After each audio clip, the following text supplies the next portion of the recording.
Hello दोस्तों, कहानी दुनिया चैनल पर आपका स्वागत है। आइए सुनते हैं मीनू त्रिपाठी जी की लिखी कहानी बस्ती में देवदूत।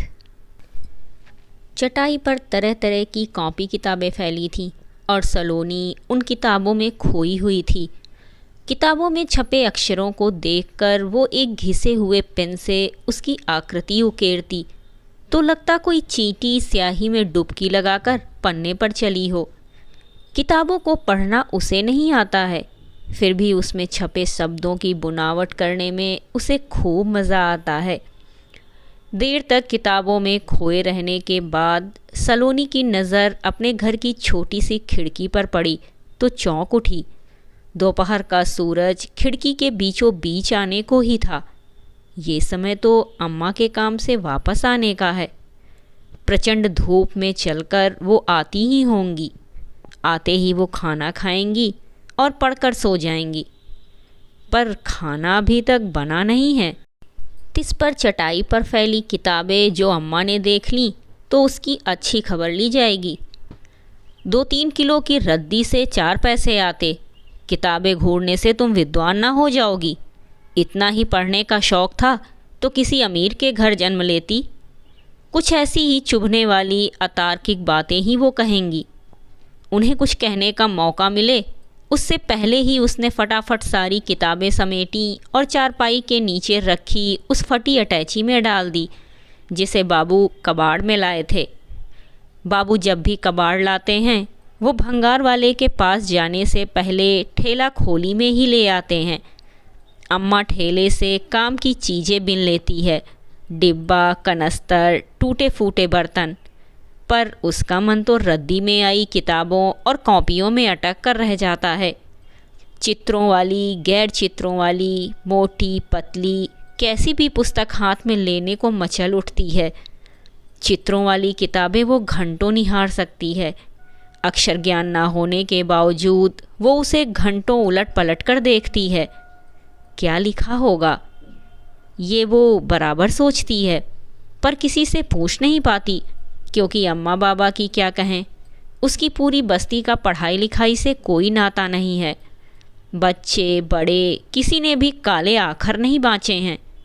बच्चे भी बच्चे बस 9-10 साल तक ही रहते हैं। जहाँ थोड़ी कदकाठी पुख्ता हुई बस बड़े करार दे दिए जाते हैं और निकल पड़ते हैं काम पर।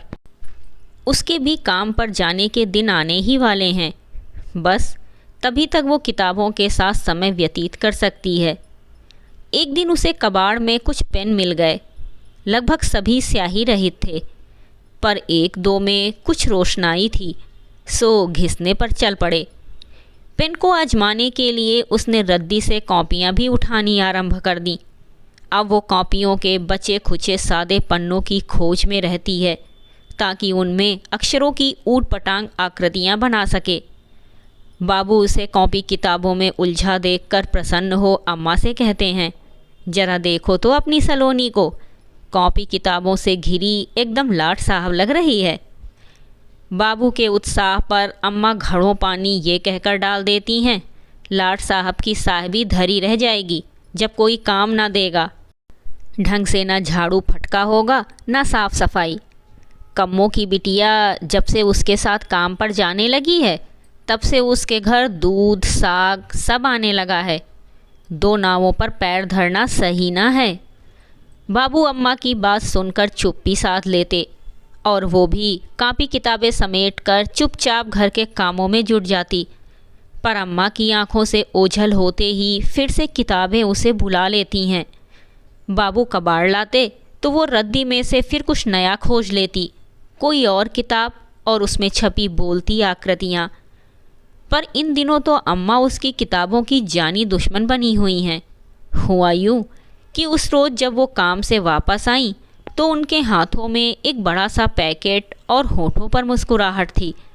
पैकेट से दूध की थैली और सब्जियां निकालते हुए वो प्रसन्नता से बोली थी, आज मालकिन छुट्टी पर गांव गई हैं। ये देख कितनी सारी सब्जियां और दूध दे दिया है। कह रही थी सब खराब हो जाएगा तो तुम ले जाओ। अरे वाह, फिर तो दावत होगी। आज बढ़िया सी तरकारी और मीठे में खीर बनाओ। बाबू बोले तो अम्मा ने झट से खीर के लिए एक मुट्ठी चावल भिगोकर दूध चूल्हे पर चढ़ा दिया। उस वक्त वो किताबों में खोई थी। वो सुन ही नहीं पाई कि अम्मा बोल गई हैं, इसे चम्मच से लगातार चलाती रहना। मैं बगल वाली काकी के यहाँ जा रही हूँ, ज़रा देर से आती हूँ। अम्मा वाकई ज़रा देर से आईं, पर उस ज़रा देर में ही पतीले का दूध उबल उबल कर बाहर आ गया था। चावल के बर्तन की तली में लगा रंग बदल रहा था। क्रोधित अम्मा तो उसकी किताबें उसी वक्त चूल्हे में ही झोंक देती, पर बाबू ने ये कहकर हाथ पकड़ लिया कि रद्दी में गई तो एक थैली दूध आ ही जाएगा। तब से अम्मा और उसकी किताबों में ठनी है। अम्मा को उसका किताब प्रेम तनिक न भाता है। बाबू बेचारे तो अम्मा के ही कहे पर चलने वाले जीव हैं। जब तक उसकी अब तक की बटोरी सारी की सारी किताबें भंगार वाले के पास नहीं ले गए, उन्हें चैन से बैठने नहीं दिया।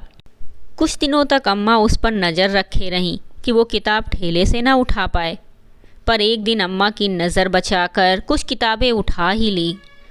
बाबू ने देखकर अनदेखा किया हो, उसमें कोई बड़ी बात नहीं है, बस आजकल उन्हीं किताबों से वो मन बहलाती है। विचारों के भंवर में उलझी सलोनी अनमने मन से रोटी बनाने में जुट गई। अम्मा को नाराज़ होने का मौका वो देना नहीं चाहती, जाने कब रौद्र रूप धारण कर लें और उसकी बाँह पकड़कर अपने साथ काम के लिए ले चलें। वैसे ही आजकल अम्मा को उसे साथ ले जाने की धुन चढ़ी है। कहती हैं वो साथ गई तो मदद हो जाएगी, एक और घर काम के लिए पकड़ सकती हैं, 4 पैसे बढ़ जाएंगे तो अपनी खोली खरीदने का सपना पूरा हो जाएगा। खोली का मालिक रोज़ किराया बढ़ाने की बात करता है। अपनी खोली के लिए अम्मा के साथ काम पर तो जाना ही पड़ेगा। बाबू के कबाड़ वाला काम भी ज़्यादा अच्छा नहीं चल रहा है। लोहा लक्कड़ कम ही निकलता है।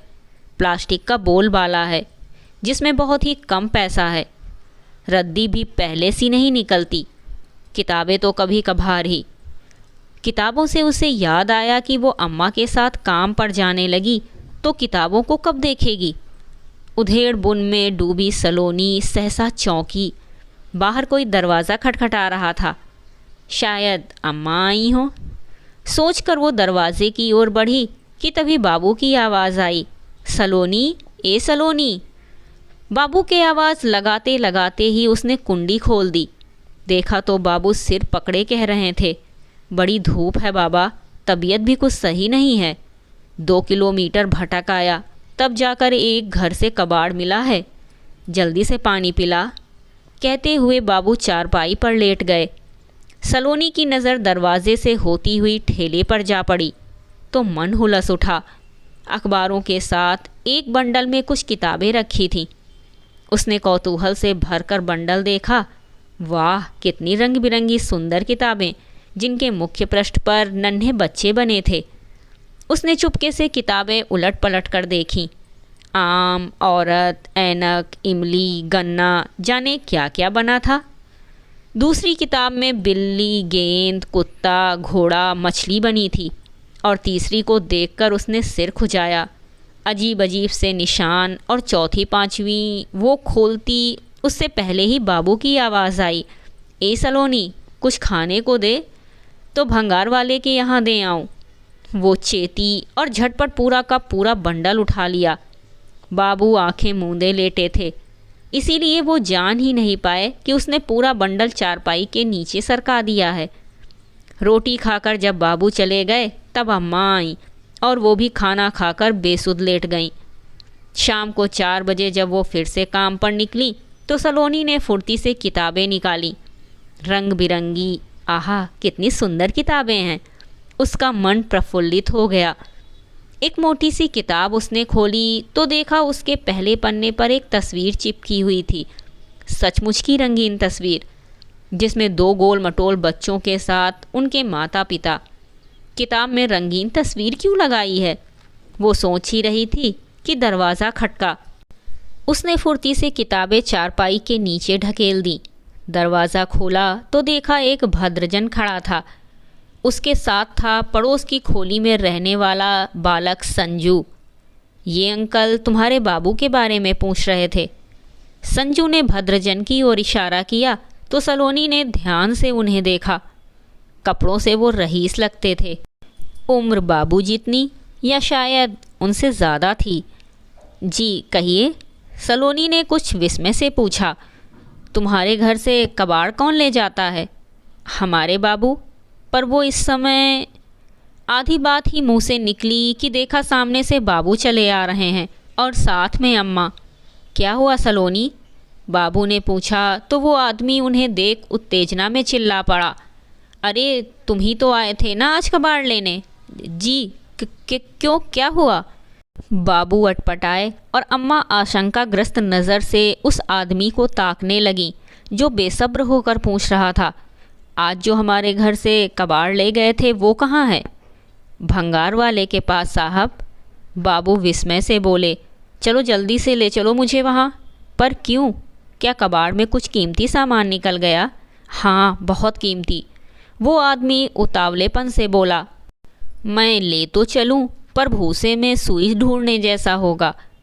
उसके पास मेरे जैसे बहुत लोग कबाड़ देते हैं।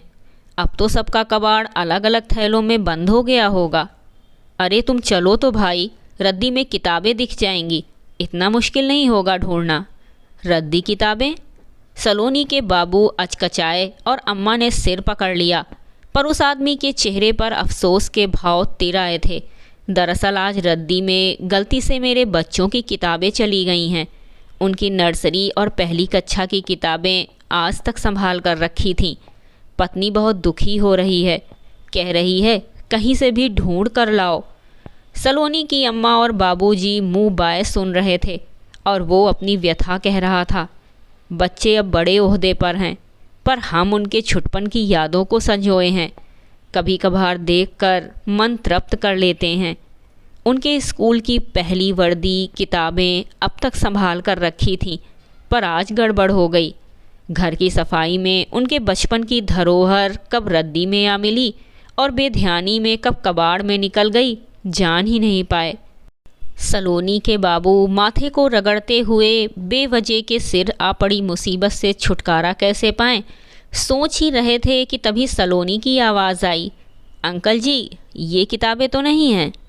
अरे हाँ यही तो हैं। वो किताबों की ओर लपका और फिर उन्हें सीने से लगा लिया, एकदम वैसे जैसे सलोनी लगाती है। वो प्यार से एक एक किताब को यूं सहलाने लगा जैसे सलोनी सहलाती है। बाबू के चेहरे पर राहत के भाव थे, जबकि अम्मा सलोनी को खा जाने वाली नज़रों से घूर रही थी। उस आदमी ने तत्परता से जेब में हाथ डालकर 100 रुपये का कड़क नोट निकाला और सलोनी के बाबू की ओर बढ़ाया तो वो हिचकिचाए। साहब, इसके हकदार हम नहीं, हमारी बिटिया है। इसे आदत है ठेले से कॉपी किताबें उठाने की। बेटी, हम तुमको नई किताबें दिलवा देंगे। वो आदमी बोला तो सलोनी की अम्मा बोली, क्या कीजिएगा नई किताबें देकर? इसके लिए काला अक्षर भैंस बराबर है।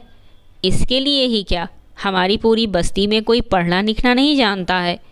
फिर इसने ये किताबें क्यों लीं? शौक़ है साहब। पर ये बावली ये नहीं जानती कि किताबें छूने से ज्ञान नहीं आता, पढ़ने के लिए गुरु भी चाहिए। ओह, उस आदमी ने कुछ सोचा और फिर नोट सलोनी की ओर बढ़ा दिया। बिटिया, तुम ही ले लो, मिठाई खा लेना। पर ये क्या? सलोनी ने मुंह बनाया और भीतर चली गई। भद्रजन धन्यवाद देकर जा चुके थे। अम्मा ने भी सलोनी को कुछ नहीं कहा। शायद 100 रुपये पा जाने की उन्हें खुशी रही होगी। पर सलोनी उदास थी। रात भर आँखों के सामने वो रंग बिरंगी किताबें नाचती रहीं। सुबह सुबह दरवाज़ा फिर खटका और खुला। सलोनी कल शाम वाले अंकल को देख हैरान थी। आज तो उनके साथ एक आंटी भी थी, मेरी पत्नी अभिलाषा।